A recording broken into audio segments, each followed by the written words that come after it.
வணக்க மக்களே! இன்னைக்கு நம்ம பார்க்க போறது வட மாநிலத்தில ஒரு பெண் வக்கீல் அவங்களுக்கு நடந்த கொடுமையான சம்பவத்தை பத்தி தான் இன்னைக்கு பார்க்க போறோம். மிலிட்டரி சர்வீஸ்ல இன்ஜினியரா வேலை பார்த்த அவருக்கு 3 பெண் குழந்தைகள். மூத்த பெண் வந்து வக்கீலுக்கு படிக்கிறாங்க. வக்கீலுக்கு படிச்சதோட மட்டும் இல்லாம அவங்க என்ன பண்றாங்க, ஹைகோர்ட்ல வந்து வக்கீலா பிராக்டிஸ் பண்ணிட்டு இருக்காங்க. இந்த மாதிரி பிராக்டிஸ் பண்ணவங்க நல்ல வக்கீலாவும் பேர் எடுக்கிறாங்க. இந்த நேரத்தில இவங்க பக்கத்து வீட்ல உள்ள ஒருத்தரோட இவங்களுக்கு வந்து லவ் ஏற்பட்டு, வீட்டோட எதிர்ப்பை மீறி அவர மேரேஜ் பண்ணி போறாங்க. இப்படி மேரேஜ் பண்ணி போனவங்க என்ன செய்றாங்க, 2 பேருக்குள்ள கருத்து வேறுபாடு வந்துருது. வந்து இந்த 2 வருஷத்துல என்ன பண்றாங்க, டிவோர்ஸ் வாங்கிட்டு வீட்டுக்கு வந்துறாங்க. வீட்டுக்கு வந்தவங்க கொஞ்சம் மன உளைச்சல்ல இருக்காங்க. இந்த மாதிரி நேரத்துல அவங்க அப்பா என்ன சொல்றாரு, "சரிம்மா நீ இதெல்லாம் அது எதையும் மனசுல வச்சுக்கிற, அத மறந்துரு."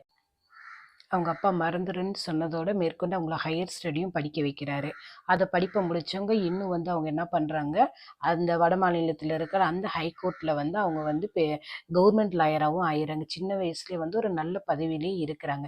இப்படி இருந்துட்டு இருந்த அவங்க பல வருஷங்களோட அவங்க வாழ்க்கையில பல நிகழ்வுகள் நடக்குது.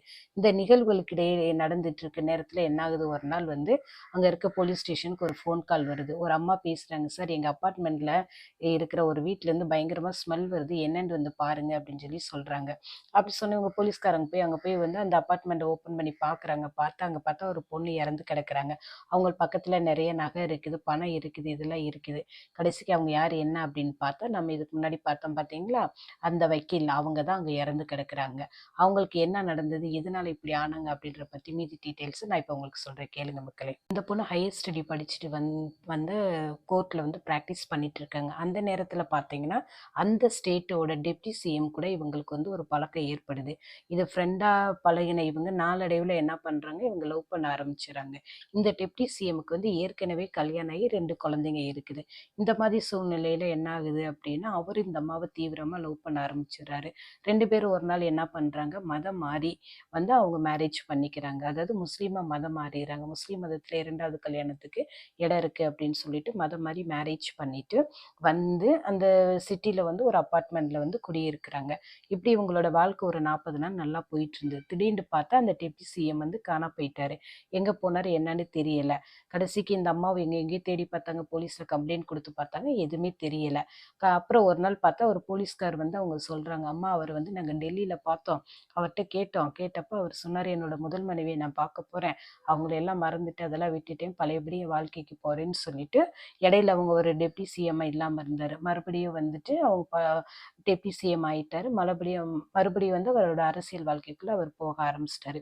இவங்க என்ன பண்ணாங்க, எவ்வளவோ ட்ரை பண்ணி அவர வந்து வர்றதுக்கு இவங்க கூட வாழ வைக்கிறதுக்கு ட்ரை பண்ணாங்க. எவ்வளோ முயற்சி செஞ்சும் அவங்க அவரால இவங்கள்ட்ட வர முடியல. இந்த மாதிரி சூழ்நிலையில என்ன பண்றதுன்னு தெரியாம மீடியாவுக்கு அவங்க வந்து பேட்டி குடுத்தாங்க. போலீஸ் ஸ்டேஷன்ல கம்ப்ளைண்ட் குடுத்தாங்க. எவ்வளோ குடுத்து பார்த்து அவர் எதுக்குமே வர்ற மாரி இல்ல.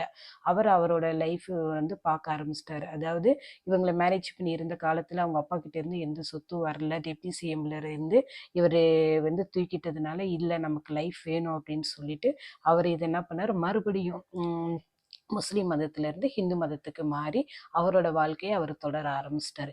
இவங்க என்ன பண்ணிட்டாங்க, இவர் இப்படி நம்மள ஏமாத்திட்டு போயிட்டாருன்னு அந்த டென்ஷன்ல இந்த அம்மா வந்து ரொம்ப டிப்ரஷன் ஆகி பயங்கரமா இருந்தாங்க. அவங்க அப்பாவும், அவங்க அம்மா இவங்களுக்கு சப்போர்ட்டா இருந்து இது பண்ணி பார்த்தாங்க. கடைசிக்கு பார்த்தா ஒரு நாள் வந்து அவங்க அப்பா இறந்துட்டாரு. அவங்க அப்பா இறந்த மறு வருஷமே பார்த்தா இவங்க அம்மாவும் இறந்துட்டாங்க.